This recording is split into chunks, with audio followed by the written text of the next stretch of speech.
How to create a timeline. To begin, I added some videos to my project, and I want to create a timeline to work on my videos.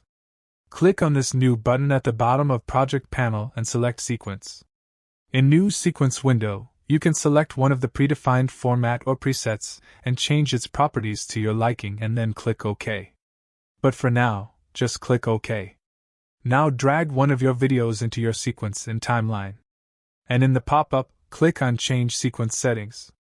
This will change the sequence settings to match your video settings. Now close this sequence. Another way to create sequence is to just drag your media into timeline.